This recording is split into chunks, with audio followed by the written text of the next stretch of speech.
Man Up, a program dedicated to inspiring and helping men live lives of heroic virtue.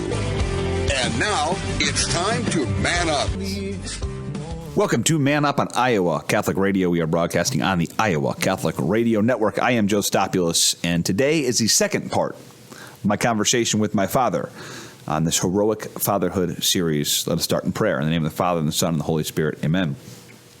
St. Michael the Archangel, defend us in battle. Be our defense against the wickedness and the snares of the devil. May God rebuke him, we humbly pray. And do thou, O Prince of the heavenly host, by the power of God, thrust into hell Satan and all the evil spirits who prowl about the world seeking the ruin of souls. Amen. In the Father, the Son, and the Holy Spirit. Amen. Part 2 of the conversation with my dad regarding heroic fatherhood. If you followed the series at all, I like to talk about the upbringing of our guest and then parlay it into what they learned as a father and what they believe the vision of a father is. And so on the first part, if you missed it, go back to the podcast and listen to it, but really spent most of the episode talking about my dad's upbringing with my grandfather, and then towards the end of it, what it was like with my father-in-law. So my dad's father-in-law, my grandfather, Carl. My dad had two incredible influences in his life to model out what a heroic father looks like. And so we spent most of that episode diving through that. And today, we're going to get into the meat and potatoes of what it was like to raise my generation, the six of us. And so we're going to head to a short break, and when we return, we'll have on my father, Mike Stopulos. Stick around, and we'll be right back. Mondays at 9 a.m., Man Up with Joe Stopulos on Iowa Catholic Radio, iowacatholicradio.com, and on demand on the Iowa Catholic Radio app, connecting listeners with Christ. My help comes from you. You're right here. Welcome back to Man Up on Iowa Catholic Radio. Excited today to be joined once again by my father, Mike Stopulos, as we continue this Heroic Fatherhood series. Dad, welcome back to the show. Joe, good to be with you again. All right. So we're going to I'll give a quick recap. I think it's not surprising that we didn't make it past 20 minutes, with the fact that we had to cover your own father, Papu, Jim Stopulos, and then Carl Liebscher, because you had these incredible examples. So in the last episode, go back and listen to it if you haven't already, which is to say, my dad was blessed by having an incredible father in his own right with Jim Stopulos and the example he was. And then into his life comes his father-in-law, my mom's dad, Carl Liebscher, who, again, I've done episodes on both these men, and they both deserve more than that. They deserve, entire books written about them. That's the kind of guys these guys were. And so the example that you had set for you, Dad, and I think we hit on it a few times last episode, which is to say that the love of spouse and the dedication to marriage through loving your wife, right? So loving the Lord and loving your spouse first and foremost before anything else was an example that you saw both in your father and your father-in-law. And so, we never even made it last episode past that, essentially, past the examples you had. And so now looking forward here, we got to hear about your own fatherhood, right? So you are a father of 6 quasi wonderful children. And, give me a breakdown. I think I'm getting this question a lot because I've got 6 kids. Did you want 6 kids? Did you plan on 6 kids? Because you came from a family of 4. Your mom came from a family of 8, a little bigger. Was this in your game plan from all along, or how did that happen? Well, you know what? We just knew we wanted to have a large family. We didn't put a number on it, but 6 seems symmetrical, and 3 and 3 seem to be. Well, and I say that, it's interesting. I tell people this is wild for me because my siblings, we were born between 80 and 90, so 10 years, and it's boy, girl, boy, boy, girl, girl. I currently have 6 kids between 12 and 22. And they are girl, boy, girl, girl, boy, boy. So literally 10 years, exact amount of time in between, and the exact inverse of relationship of gender. And so I'm in the middle of reliving my childhood to some extent. But so you grew up in a pretty tight knit family. Mom did as well. And so when you're entering fatherhood, kind of give me your if you can even remember back to having one kid or what it was like when you get started, what were those things you first learned? What were some of those lessons that you learned right off the bat in becoming a father? Well, first of all, it was a blur. I really, I mean, when the bullets start flying, it just starts, it's hard to realize what you're in the middle of. And I think part of that is, if I were to give everybody some advice, especially like you with kids, it's just, because time flies so fast and it's a blur, that in and itself is a lesson. You have to take time to savor your family and whenever you can. And it's easier said than done, but take a step back and every once in a while and from the chaos and kind of take stock of where you are and enjoy the ride. Appreciate, each child for their unique personalities. And, I just know that we were just changing diapers, and we were just getting by from, day to day. And there was no game plan. I mean, it was living hand to mouth. And, Mary Fran gave up a great career at Deere. We decided early on that, life changed so much from when, I was born and raised. There was very few women worked. Matter of fact, there was only one in our entire neighborhood, and she was an attorney, and she ended up being a state representative for a long time, and just a really bright, wonderful woman. But all the other mothers were at home, and that's just what we knew. And but fast forward to when Pete was born, and in 1980, and boy, that had changed. But Mary Fran had a phenomenal job with Deere. She was an actuary by education, and she was on a track at Deere in a new called Management Science, which was kind of a new division of Deere that solved problems with by doing through software. And but we decided early on, I mean, she was making more money than I was, and we thought it was more important that she be home with the kids. And so, step one was she would sacrifice. She was making more money, but we thought it was very important that she be home with the kids. So that was the first thing we decided, and what a great decision. And I wish everybody could take that decision, but it's not easy. It's anymore, and I get that. But I think it really helped you guys in having Mom, who was a lot like Carl, a very measured,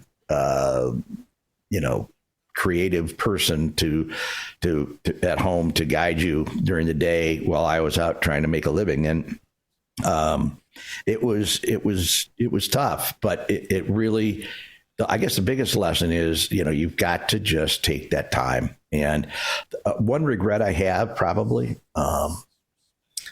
you don't remember so much things as you do places and experiences. And, you take your kids on these wonderful trips. And I wish we'd done more of that with you guys. We only took a few of them, because those are what you take with you through your life. And it's not the Christmas present you got when you're 11. You don't even remember what it was, but it's experiences, and they don't have to be grand vacations, but any way you can bond as a family is cool. And that, I wish I'd done a little bit more of that. But. Yeah, the problem with you, Dad, is you would never sleep on the floor of a forest. No, that would not happen. That's it would look different. That's for sure. My idea of roughing it is a Red Roof Inn. So yeah, I would not. We would have to do something a little differently. Yeah. No, and I think so. Your point right at the bat there with Mom, I think is apt, and we're not going to get into your financial situation, but it was not always this beautiful rosy picture, right? And so you guys had many years there where the markets changed and things changed, and we were. And I will say this: you guys, we never knew that as kids. We knew that our friends got way more Christmas presents than us and birthday presents, and they got to do fun things like trips and things that we didn't do. So we saw that, right? But we never knew the dire situations we were in, because you guys were so steadfast on we're going to keep them in Catholic schools, and we're going to kind of shield them from what's going on. My point of that is your decision to have you and Mom to have Mom stay home is obviously I use the line from Gopa, that decision to marry to marry Nana had generational effects for the positive. And I would say the same thing, it would be the case with having mom stay home. Having mom stay home allowed us to have this incredible childhood, this incredible upbringing because she stayed home. Obviously, financially, you guys could have retired like 15 years ago if she would have stayed in there or whatever the number would have been, but you didn't. But I would say you chose the better part because of the investment you guys made in the kids. And back to your point, the memories that we have being with mom, being together as a family, especially in the summers, those are special memories that, no amount of money could have replaced, right? No amount of financial security could have replaced that. And you guys made a very difficult decision at a young age, in 1980. But obviously I would say that was one that was beneficial for all of us. And I think that's a great, lesson to learn there. You kind of, step one here, you talked about how fast it goes. And I'm quickly realizing that as we just celebrated Rachel's 11th birthday. It's like, man, that really went fast. And now we're also like doing this homeschooling thing, which again, we're kind of in a similar boat with Kristen. We understand that her life would be easier if she just worked. I think it'd be a lot easier for her if she just worked, but it's an investment in the time that we're spending with our kids. So let's kind of go then, that's 1980. You guys make a decision that mom's going to stay home. How did you change, or what in your parenting style, as you were maturing and you're kind of getting through this fog of war of diaper changing, are there things that as you're becoming a more mature father, that you're changing your parenting style? Well, change is maybe it's more evolved. I mean, it's just like anything else in life. You got to adapt, to circumstances and situations, and kind of why you're still keeping your core beliefs as a compass. I mean, that's what changed is society changed a lot, and that's true of any generation. I mean, I think of my dad being born in 1917 and what he saw in the 100 years he lived, from, in technology, and it's just incredible. But the changes between, when we were married in the late 80s or late 70s until... I was going to correct you there. It was late 70s. Keep track at home.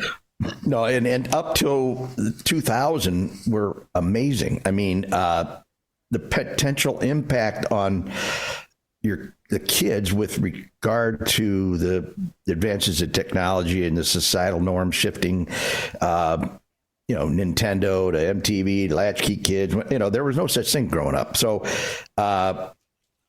we really had to be careful as to how that could impact you guys. And we tried to shield you a little bit. I don't think we allowed Nintendo for a long time. And I know that you didn't pay for them. I know that much. No, we didn't. I know. We didn't want you just sitting in front of a computer and playing. I know games. Pete, Tim, and I would have to get our money pooled together in order to get a video game if we wanted. I do remember that.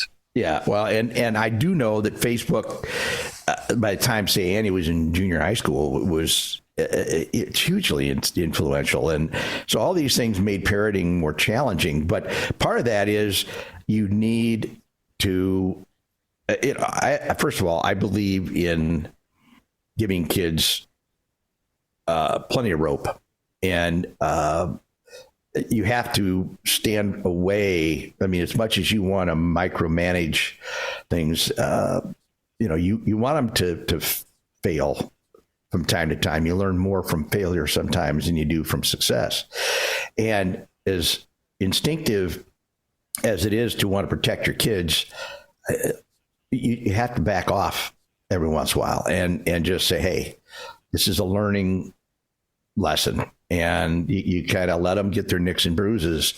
As much as you want to interfere, you got to kind of let them walk through that. And, we made a lot of decisions early on about everything from driving cars to, letting you drink in the basement to, I mean, there's Hey now, I didn't do that. What are you talking about? Somebody else. Yeah, well, maybe you didn't, but you went upstairs and drank. That you didn't do it in the basement. But anyway, so I mean, there's a lot of things you have to weigh as a parent. And it doesn't come with a manual. I mean, it doesn't. It's just you have to trust your instincts And part of that is how you were raised and the behavior that was modeled.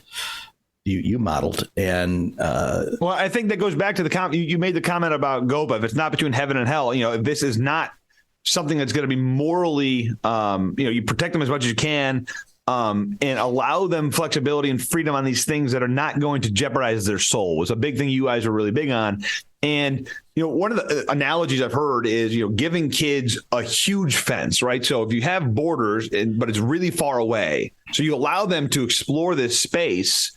But there's a fence somewhere in this property, right? But you're not just keeping them so close they never get to leave the house and never get to leave the front yard. You're giving them a good psychological space with which they can go explore the world. But you're trying to put these borders and these boundaries up.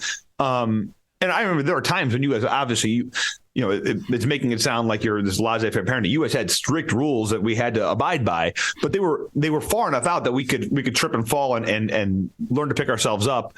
I thought that was really good, and it also allowed for us as kids, and we're trying to instill this in our own kids to go out and to. You have to, obviously in the sales world, the fail faster, succeed sooner. You have to be able to fall down. You have to be able to make mistakes, and you have to learn from those mistakes. I think you guys did a good job of kind of giving us leeway to do those things, but not to totally hang ourselves and fall off the horse, as it were. So, all right. So you're transitioning now to this stage of life where you're a grandfather. I should almost say, before I get to that, as we became adult children. Right. So think of this. Now we're getting into kind of the later teens and 20s. Is there anything you have from that? Because obviously we're maybe less impressionable, but it's still an important time as a relation between father-son, father-daughter.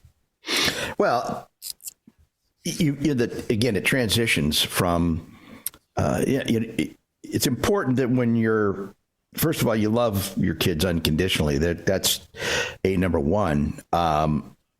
But you have to, but as they were growing up, no, yes is easy when you're, hey, yes, yeah, you do. Yeah, Dad, can I go out and do that? Yes.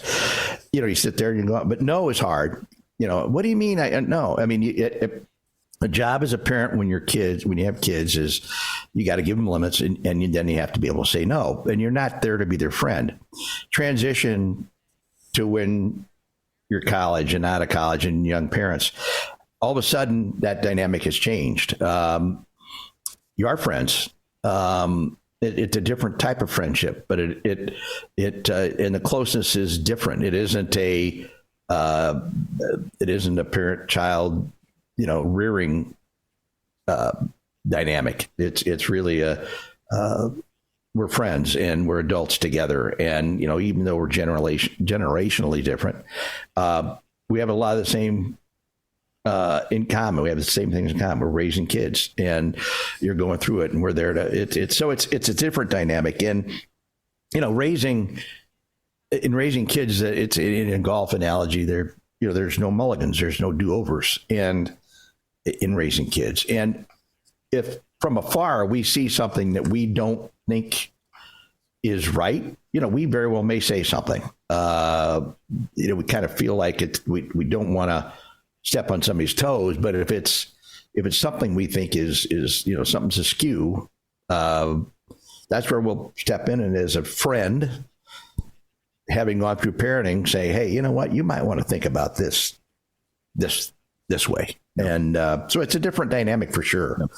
So now you're a grandfather, Papa. You're Papa. So what are your thoughts? You make that transition. You've been doing, gosh, what is Cole? 13 now? Oh boy. So what are your? How does trying to be an impactful grandfather? What does that look like to you? What are you trying to model? What are you trying to do? As in that role of grandfather. Well, number one. You want to see a granddad who, just like with his kids, loves them unconditionally, no matter what, supports them, with whom they're able to have fun, buy them donuts, take them to Freddy's, but more than anything else, you want to help them in any way they can to be the best person they can. And I think one of the things that always was, I think, important in raising you kids was the fact that you guys had both sets of grandparents around. And sometimes, most of the times, you didn't care if you disappointed us, but you didn't want to disappoint Nanny and Gopa and Gigi and Papu. Yeah. So, part of that is I want to gain the respect of my grandchildren in that they too can think in the back of their head when they have a tough choice to make. I remember having the birds and bees discussion, and part of it was, it's never an easy discussion. You don't want to ignore it, but I would tell the girls, all right, now, you know what, guys just want to do one thing, it's oh, that's gross. No, I said, but think if you had to tell your grandparents, Nanny and Gopa and Gigi Papu, that you got pregnant, how do you think that would go? And I think in the back of there's always that little,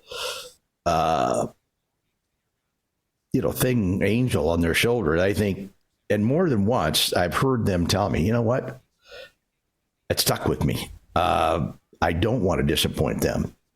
And that's important. So I want to be, a source of support, but I also want to have them respect me. And, so they're in a situation where if they ever need anything and advice or whatever, they can always say, hey, what would Papa do? And I think that is absolutely the relationship we had with both sets of our grandparents, is that very traditional and healthy relationship, which is to say we were friends with them. We loved them. They loved us. And we could have fun with them, but we also, to your point, we did not want to disappoint them, right? In any way, shape, or form, because we held them in this almost otherworldly esteem. And I think that's a great place, as a grandfather, that you're trying to model these things. We're trying to model, again, a lot of the things we already talked about: love of family, love of spouse, those kinds of things, but also some level of integrity that hopefully they're seeing in your actions, in your words. So we have 1 minute left. Any final thoughts before we wrap up this episode on Heroic Fatherhood? Anything that we left out as a final point to the people listening today?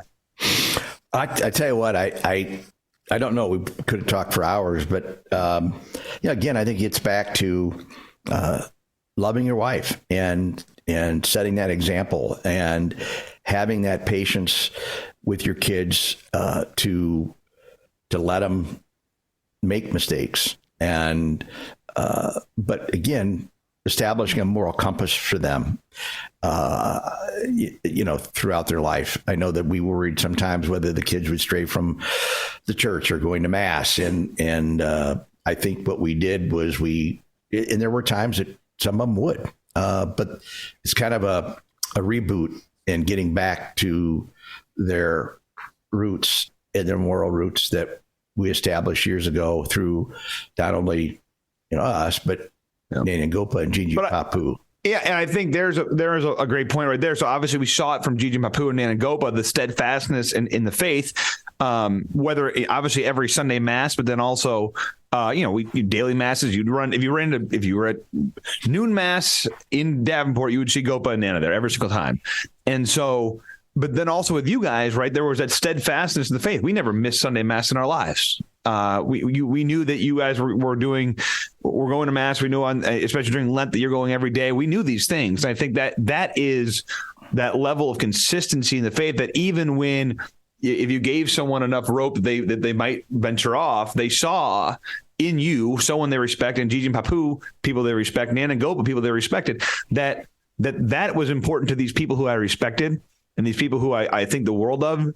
And so I think that planted those seeds of the faith within our lives. And I think that's another one of those things that we follow your example, much less the words you're preaching to us, but more the example that you set. So with that, we do have to head to a break. Dad, obviously I love you. It's been great having you on these last couple of weeks. And I'm blessed beyond belief to be able to have you and your dad and your father-in-law in my life. So thanks so much for joining me these couple episodes, Dad.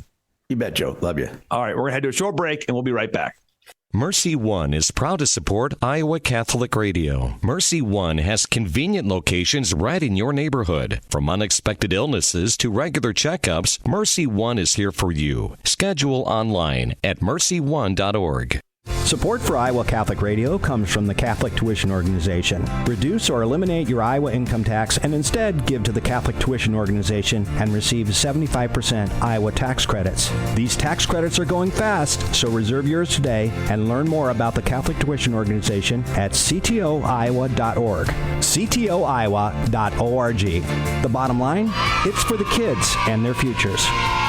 Catholic Tuition Organization, a great investment in our kids. Iowa Catholic Radio is supported by our listeners and business underwriters as we connect listeners to Christ while bridging the gap between the church and the marketplace, seeking God in both. If you own a business that you'd like to use to help further this mission, email Deacon Mark at iowacatholicradio.com. And we encourage you to thank the many businesses who choose to underwrite programming on the Iowa Catholic Radio Network. Your presence is vital as we participate in the church and the marketplace, seeking God in both. Iowa Catholic Radio would like to thank our business partner, Edible Arrangements, for their support, offering fruit bouquets and gourmet dip chocolate treats on the go or have it delivered for that special occasion. EdibleArrangements.com. Fast Signs is a custom sign and visual solutions company with an extensive selection of digital signage, interior and exterior signs, banners, and vehicle wraps. Learn more at fastsigns.com. Thank you, Fast Signs in Clive, for your support of Iowa Catholic Radio. Support for Iowa Catholic Radio is provided by the Sarah Vocations Ministry. Sarah is an apostolate dedicated to the support of new and existing vocations to the priesthood and consecrated life. Learn more at joinsarah.org, joinserra.org. My help comes from you.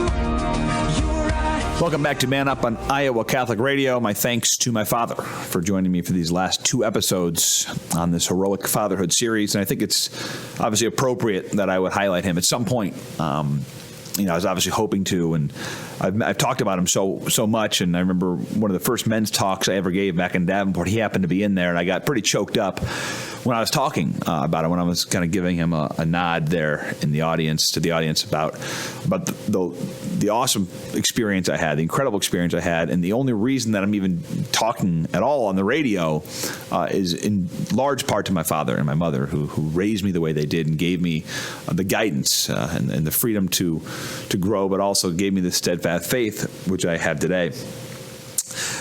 My dad mentioned a part of it there about this huge decision about if my mom should stay at work because she was making tons of money, could have made tons of money. And instead they had her stay home, and they lived what was a very difficult life where we just didn't have a lot of possessions at all. And there were lots of times when money was tough, but they understood that this was an investment they were making for the good of their children and for the salvation of their children and their souls. And all of these things they sacrificed for us. And I think when you take the long game, when you look at these decisions you're making as a parent, and you do not what's easiest, but what's best, I think it's a really important thing for all of us to say, not what is the easiest path for us to take as parents, but what is the thing that is going to yield the most fruit in the lives of these children? And clearly my parents did that for us, and a lot of it involved serious sacrifice. And I speak for all my brothers and sisters, are tremendously indebted to them for that. And so are all of our children as we pass this along to them. So thank you for joining me today on Man Up on Iowa Catholic Radio. I am Joe Stopulos. It's time to man up. Man Up, inspiring men to live out their call to holiness.